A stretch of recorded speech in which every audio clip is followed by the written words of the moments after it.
If you were to Google right now, foster care or adoptions, what pops up is cats and dogs. Our society really doesn't have an emphasis on the need. And mind you, I understand right now it's so taboo to talk about adoption. There can be a different story, another way. There's not only two choices of if you're not able to parent, to consider abortion versus taking it all on yourself. To do it, adoption is really an option.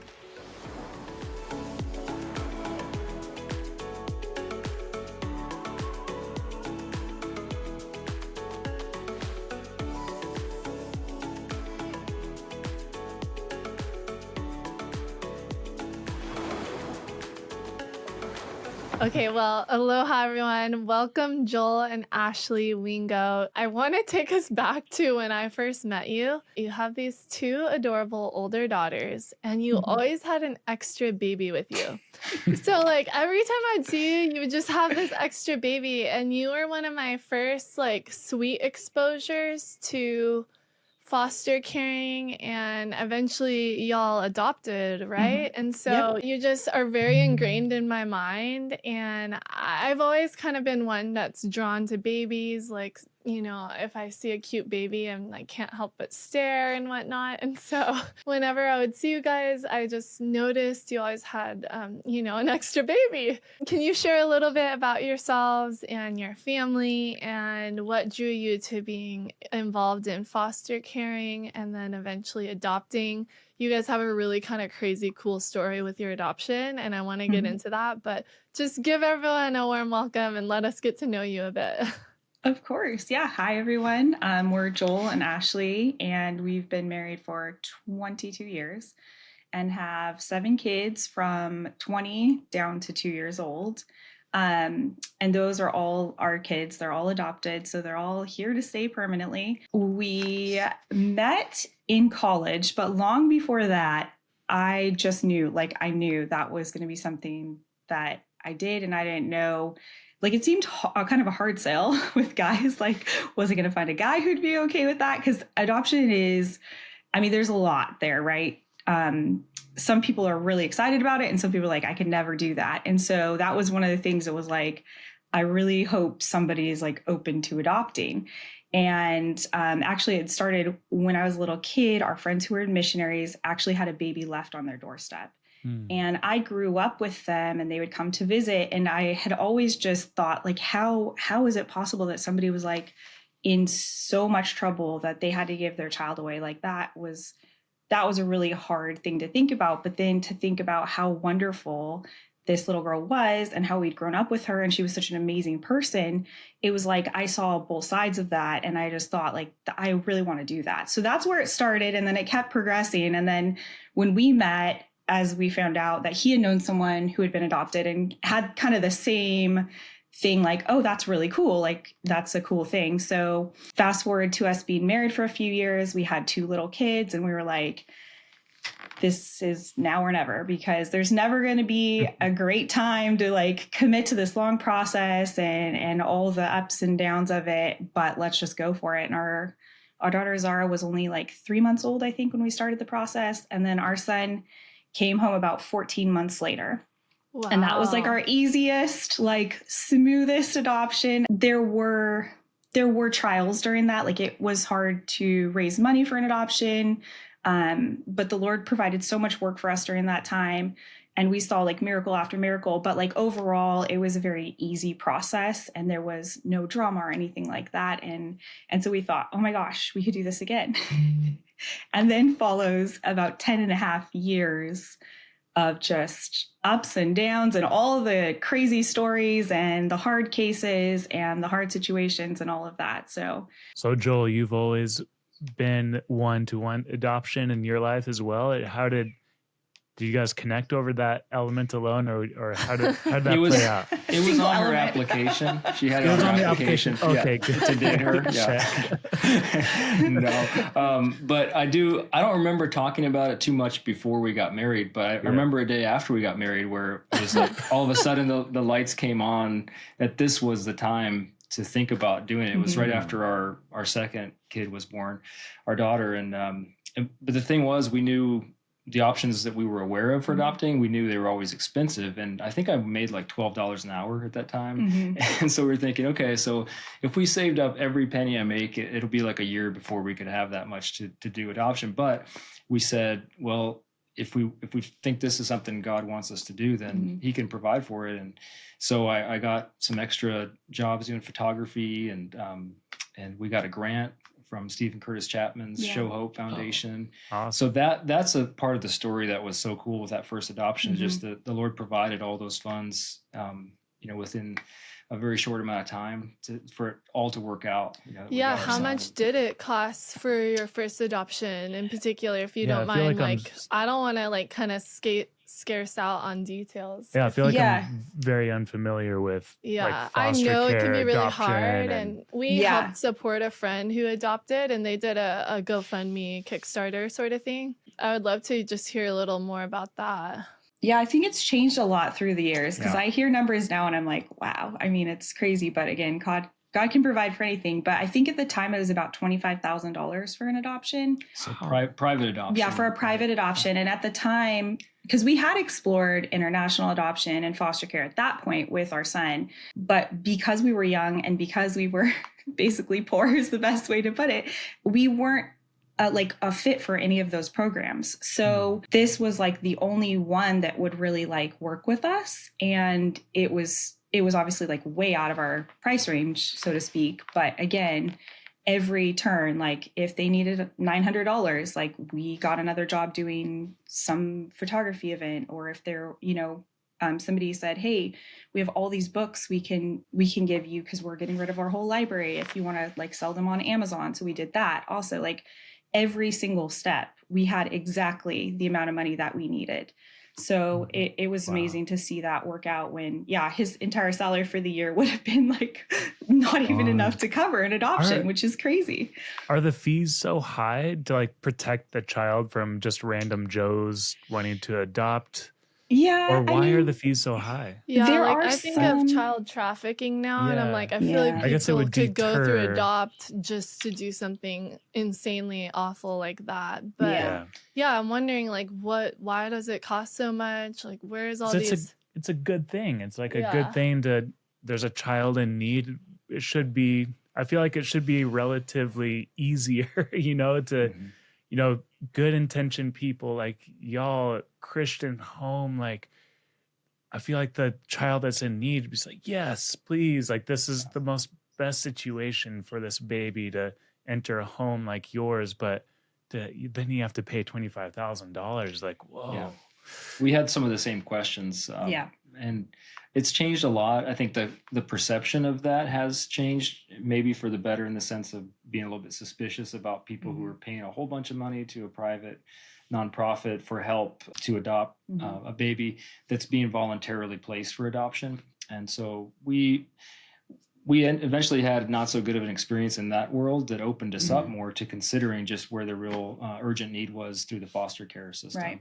Yeah, it was exactly those questions where we said, okay, our first adoption, obviously we were very careful about the ethical aspects of it, and just understanding how it works as we kind of moved through the process. But those questions were exactly what led us to move from that agency and from that kind of world, and eventually move into foster care, which we kind of at the point had said, once we looked into it, I don't know if we can ever do foster care. It's so, for lack of a better word, scary.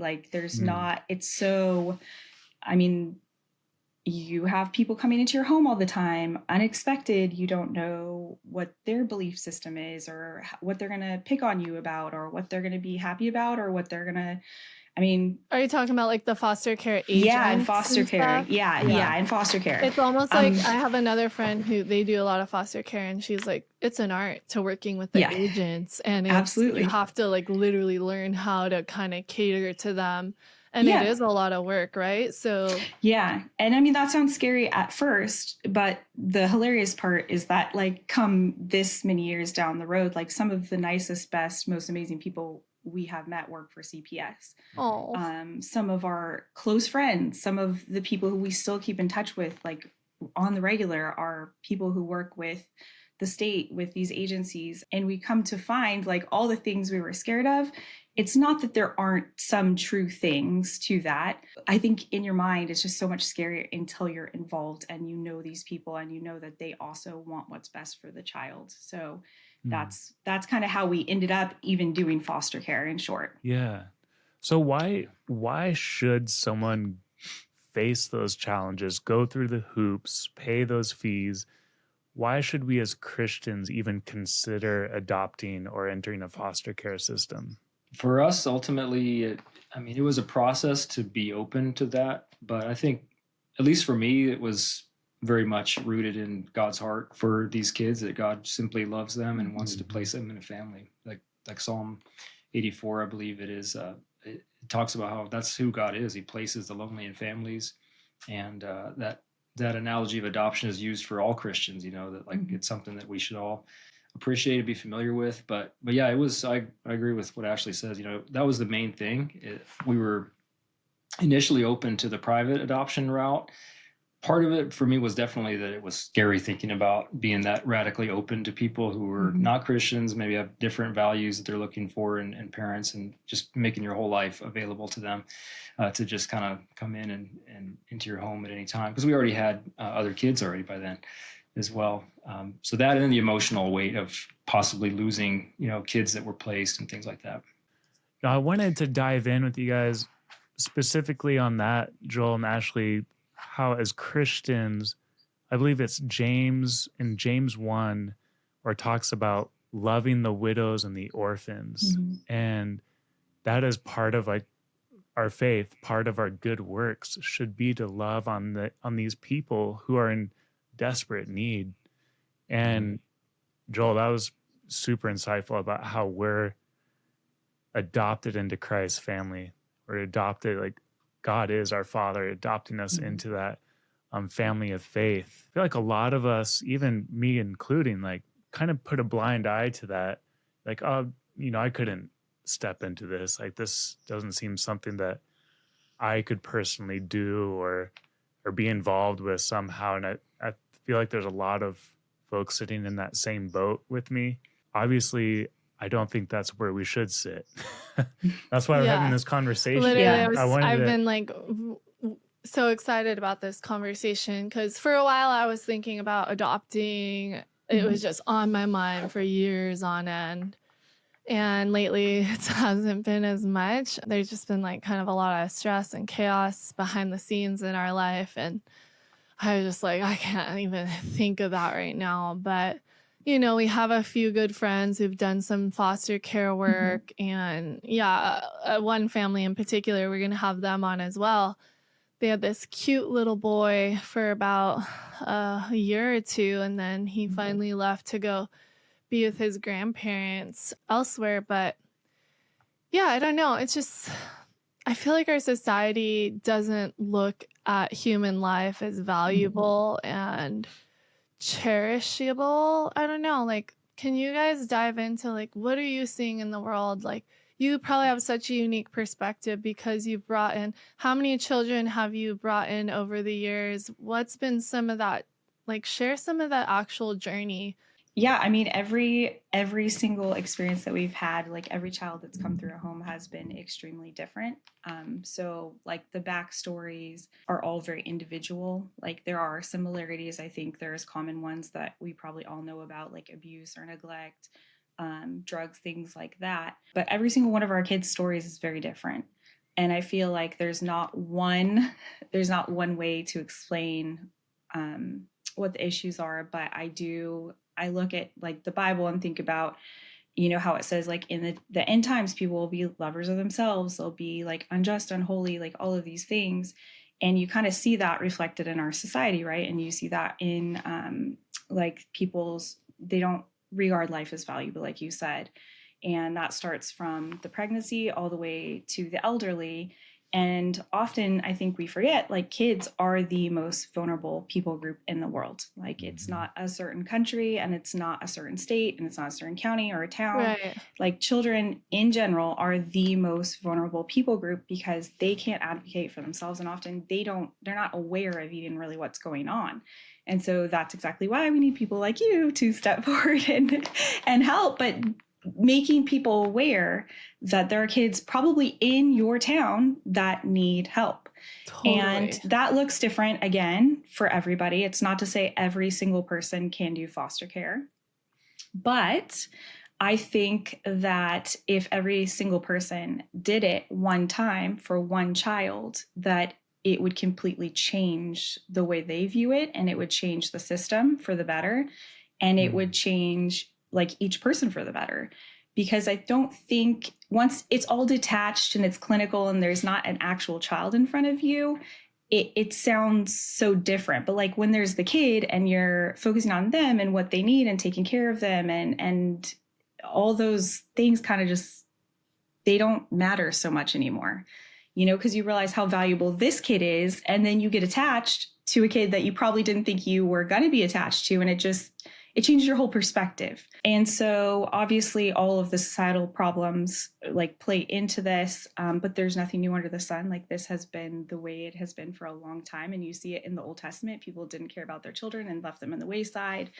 And that's where the Christians would come and literally take the children off the roads and into their home and basically adopt them, even though adoption was not exactly a thing back then, but they would care for those kids. And that has, you know, through the ages been the churches kind of coming in and helping and providing a home for kids. And so that's still something that I think people should be doing today. And it is so hard. Like you said, the process, the paperwork, all of that makes it so difficult. But of course, we're also fighting those things, like you said, like human trafficking. Like, we don't want people just to have access to kids. Yeah. So for us, it was like, okay, what would people do for a mortgage or for a car or to work up to building a business? Like, what do you put into all of those things? And if we were willing to do that for something so menial, like, for lack of a better word, and not that those aren't important, but if we're willing to do it for that, why wouldn't we be doing that for a child? For like the most precious thing on earth is life, you know? And if we are willing to build all those things and do all those things for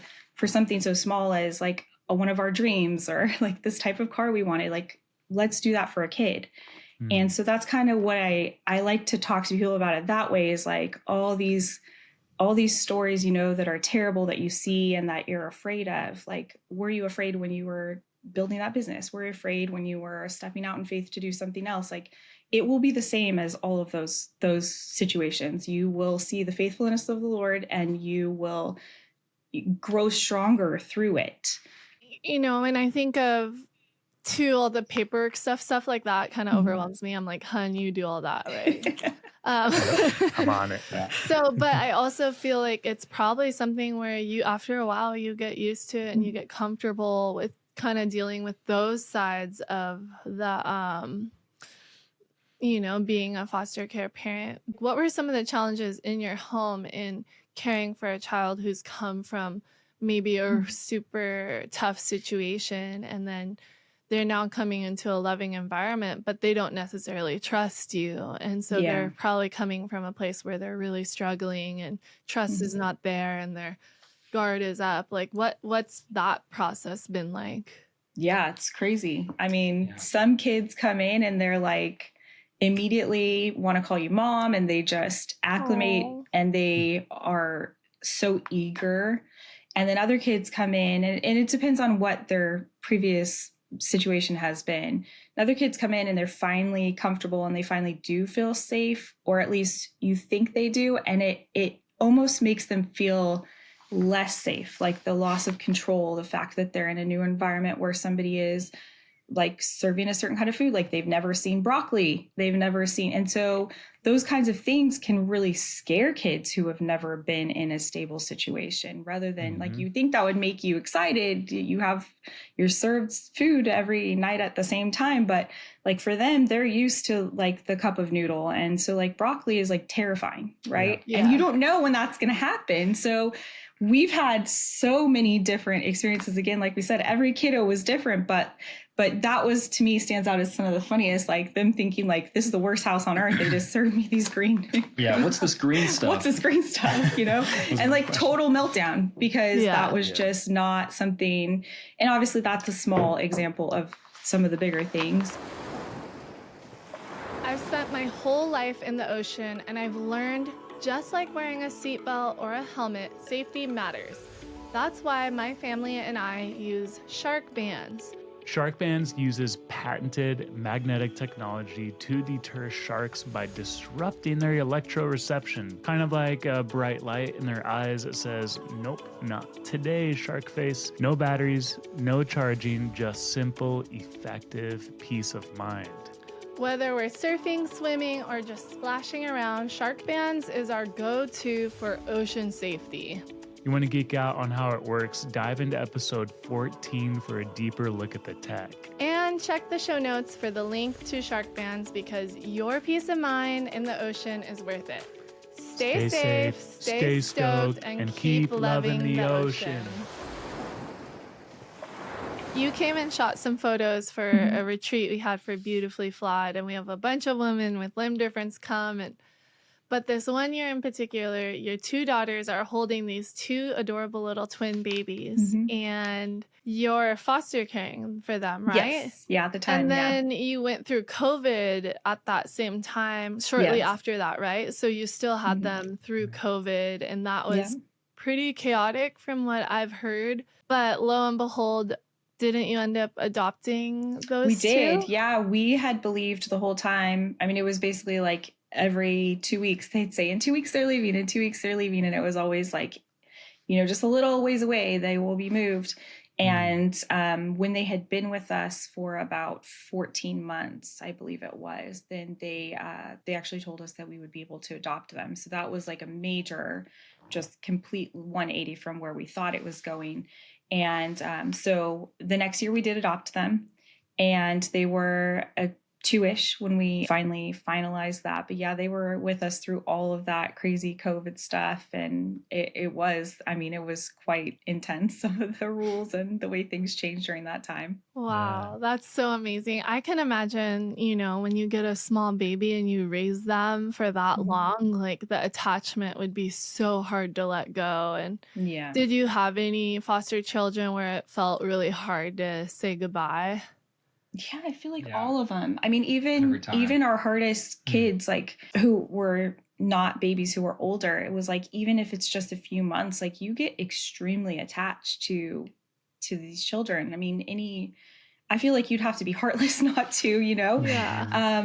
But it's always hard, and it never got easier for us. Like we never had this moment where like, oh, we like are in the swing of this, and like this is going to get easier, and when they come or when they go, it's going to be easy. Like it's never been easier, I guess I should put it that way. It's just as hard as you would think it is. I think people try to like downplay that. Like it won't be as hard. It's just as hard as you think it's going to be. It's just part of what you need to do. Like we do believe in restoration, and we do believe in rehabilitation, and if possible, that is the best thing. But that being said, I don't think we were trying to look back at like our kids, and I don't think any of our foster kids actually ended up being reunified with their parents. We couldn't think of any.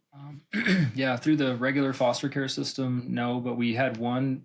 So a quick story, our move from being sort of in the foster to adopt vein of things, because that was even though we were working with social services, we were letting them know that what we're open to is more permanent placement types of cases.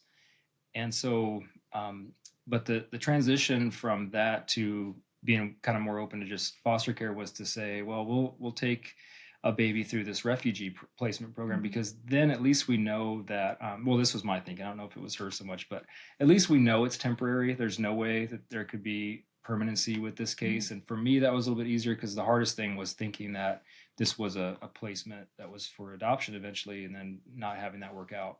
So, but that was heartbreaking too, because, when time came to say goodbye to him, it was rough on all of us for sure, because he transformed in that time. He came to us a certain way, having been through a really horrible few months, and then he left after all the kids and all of us had been, playing with him and getting close to him for a few months, it was just really hard to see that happen. So that's part of the fear that goes in, is like, what's that going to be like emotionally?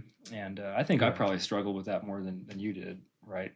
Because I just didn't know what it was going to be like as much. She was the more interestingly, she was the more objective, like trying to remind me, like, hey, this is a situation, be aware of this. And so, but all that was a process, what you're open to at what time. And for us, those parameters changed. Like eventually it was, we're only open to a placement of 18 months or younger because of what room the baby would go into in our house. And that's when we got the twins with those parameters in place. Yeah. So they were newborn babies. I'm going to try to work out my thoughts here, but the truth that we are to value human life is so it's ingrained in who we are and who Christ calls us to be. Even like you said, the most vulnerable population, the babies. And I can't help but think about the pro-life movement or the life-affirming movement that's growing and that we've kind of been more active in. I think the last, 60 something years, it's crazy seeing the stats, the amount of abortions that have taken place. It's something that we should stand against and push to not have abortions. I know there's a lot of people who feel like their toes are being stepped on when that's talked about, but have you, in fostering babies and adopting babies, have you been in those situations where like you prevented that abortion because that mom had an option to give their baby? Maybe they didn't have the situation to raise that and they chose not to abort and chose to give life to this child because they knew there was a home that it could go to. You hope that that's the case. Yeah. I feel like in every situation, I can't speak for some of them. I can't share some of the details, but with our kids in particular, the pro-life movement actually shockingly was the reason why specifically one of our children is even here, because their work in the pro-life movement to change some of the laws is actually the only reason why our baby exists. And so I have seen it actually like save lives. I know people don't say that, but also, talking about the situations that these families are going through, right? Crisis pregnancy is usually like number 5 on a list of a lot of other things. Like there's a lot of other things happening in their lives that led to the crisis pregnancy and now are leading them to consider an abortion or want one, which is what a couple of our kids' parents have said. And I think for them that it was, from my understanding and their explanation, was that they didn't feel like they could parent. And so they felt like they were forced to make a decision that was going towards abortion. Having the pro-life movement, it helps because I think it always seems abstract. Like, what are they doing? But, I love when they talk about abortion and they say, like, look at all these crises these women are going through, and then these kids may end up in foster care, and abortion is a better option for them. I think that's a lie that's being that's and that's the thing. It's like 2 wrongs don't make a right? Because it's not going to change this crisis that they're going through. It's not going to change all of the other aspects of that. The only thing it does is harm the child. And so what you want is to make sure that that child has an opportunity just like the parents do. And that's why we have really felt like, our kids' birth families, how important it is to make them know that they're loved too, and that our kids will always know about them, that they'll always have memories and photos as much as we can provide to keep connections to them, because those choices that they made, there's both good and there's bad, but they are a valuable part of society. They are loved. They are wanted too. And so we always want them to feel that also. And it's a big topic to even talk about in a conversation like this, but it is needed. But we're so thankful that the birth moms of our kids chose life for them, because it definitely could have seemed more convenient to not make that choice. And I guess one of the things for me is I wish more people were aware of the other choice they could make, which is to choose a family for their baby and to place their baby, Yeah. because that can be a courageous decision. That's very difficult, but there's not only two choices of if you're not able to parent, to consider abortion versus taking it all on yourself to do it. Adoption is really an option. We have open relationships with birth parents, and Awesome. not in every case is that an option, but there can be a different story, another way between those two seemingly exclusive options, and we're just so thankful for that.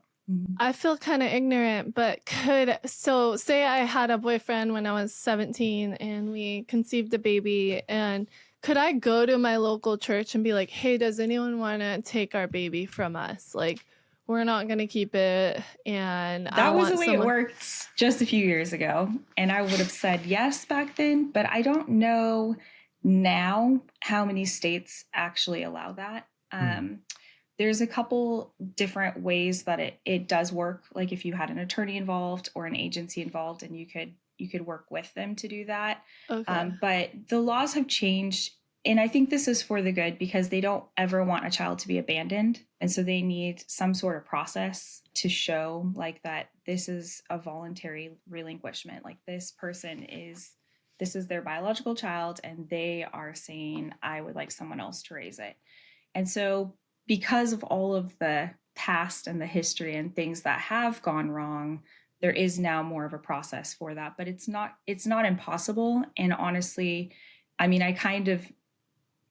I believe that there was a place for adoptions like that, and I believe that there still is a place for adoptions like that. But it's just to try to balance out what could go wrong. Even in our first adoption, there was a 6-month period of time, right, where it was not 100% finished and legally completed adoption. So is part of the risk. But as Ashley was saying earlier, a lot of things in life involve risk. Even having biological kids, you don't know exactly what the risks or outcomes might be. So yeah, that's just part of the process with adopting.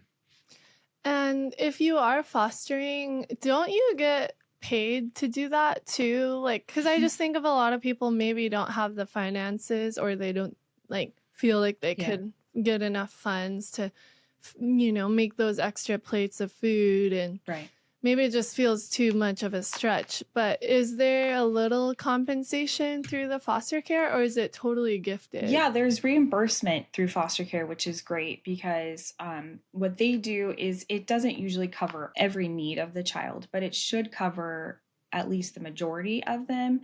And I think, that's a big obstacle for people, is always the financial cost. And it's not that they're maybe not willing, but they really don't have room in their family's budget. Every state has its own program and its own way that they do it, and a set amount for what would be like the cost of living. So it could be extremely different in Hawaii as it might be in like Iowa, right? There's going to be a pretty big probably cost of living difference. But yeah, every state has a program that helps with that. And if you have a worker that you can ask about those things also, they may know different resources for clothing or food, things like that would help also. What's scary is like Planned Parenthood is spending millions of dollars towards marketing, telling people about this is the option you should take. This is if you want to live your life the way you want to live it, like you don't need to have a baby. You can keep on living the way you want to live.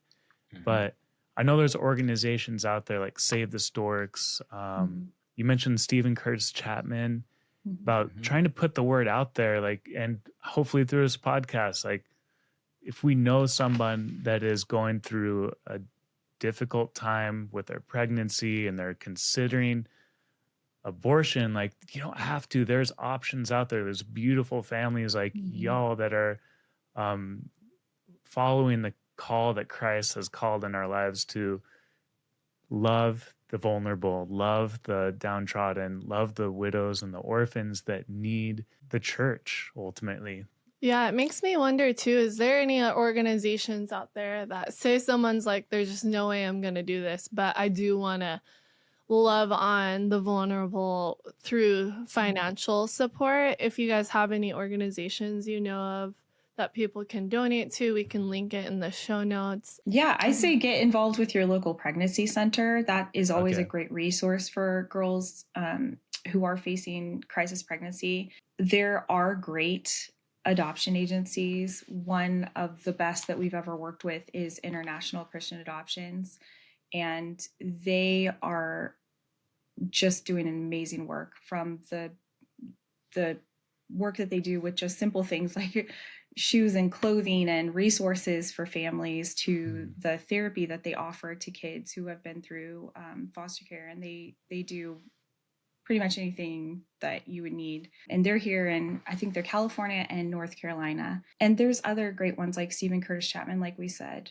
Show Hope. Yeah. Show Hope. They are doing great work with coming alongside families and supporting with those grants to make sure that those adoptions happen. Because again, like we said, the financial barrier is always really scary for people. But yeah, those are the ones that I can think of off the top of my head. I'm sure there's plenty of others. Yeah, but And what you brought up, Adam, though, just about how much money and effort is spent by abortion advocates.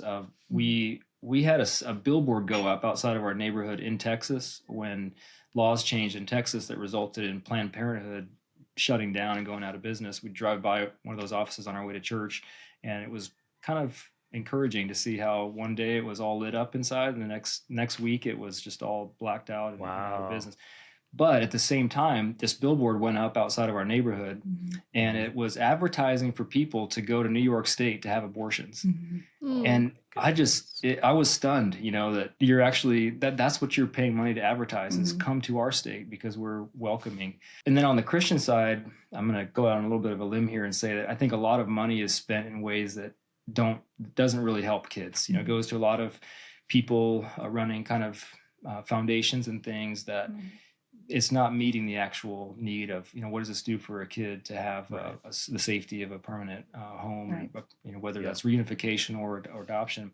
There's a lot of people raising money, but does it actually result in something that helps kids? You think about the stats about how much money is spent on just pets. Kind of random, but even there's like pet nonprofits, and sure, it's a great cause, but you're like, people are spending millions and donating millions. More towards money is pet donated things. for animals. Oh my gosh. I've seen something, I don't know if this is truth, but I saw something saying more money is donated towards animals than towards human life. Like ICA and supporting that. Yeah. So, well, and that's the thing. If you Google, if you were to Google right now, foster care or adoptions, what pops up is cats and dogs. I mean, our society really doesn't have an emphasis on the need. And mind you, I understand right now it's so taboo to talk about adoption and foster care because we want people to reunify. And that's always the main goal of foster care. That's what they say.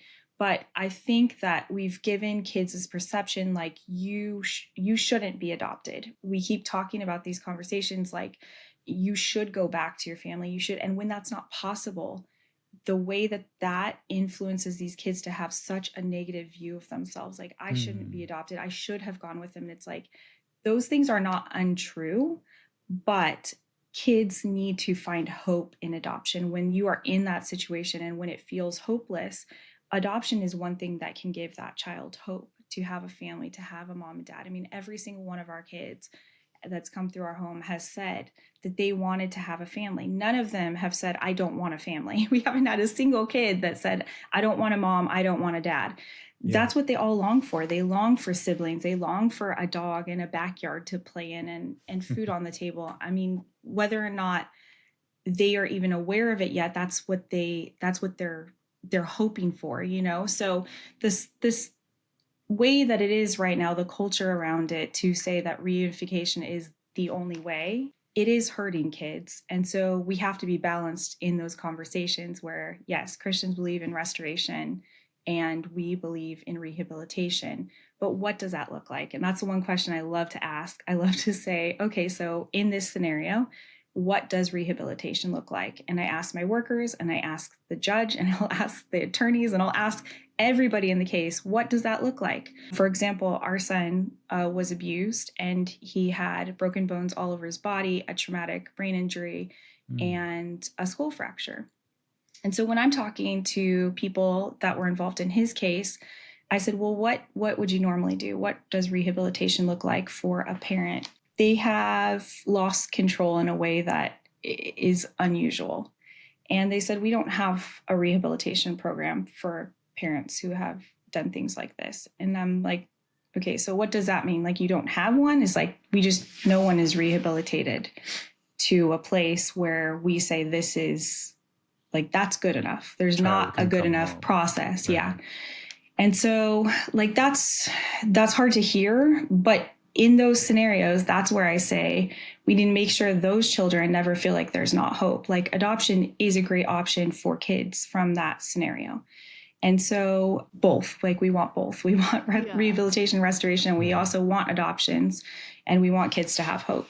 And for kids to be able to understand that they have value, that they don't, a lot of times kids are, kind of just seen as an inconvenience, or it's somebody else's right to have them, whether it's, they can get caught in the middle between a family that wants to foster them and adopt them and the birth family. And it's not about the fact that adults have a responsibility for kids to have what they need and to be in a safe and loving environment and to have what they need to grow and thrive. And I think as a civilization, that's a key measure of how you're doing, is what do you do for your vulnerable children? Are you like the Romans that Ashley, mentioned earlier, and in the time when Jesus came and shortly after, it was common for people just to expose kids that they didn't want and just kind of let them die out in the elements. And Christians were known as coming along and saying, no, this is a human life, that has value, and we'll step in and do something about that, Yeah. So important. And it's really cool to think about.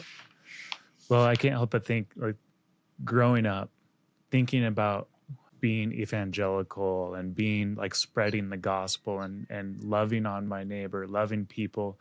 I always thought like, oh, I got to go to like Africa or go to some foreign country and do that mission work there. But no, like right in our communities, like you were saying, there's children down the street that probably need a loving family to enter into. And in that space, we get to share the gospel with them and share the love of Christ that they've probably never felt before, to have a lasting impact for a lifetime.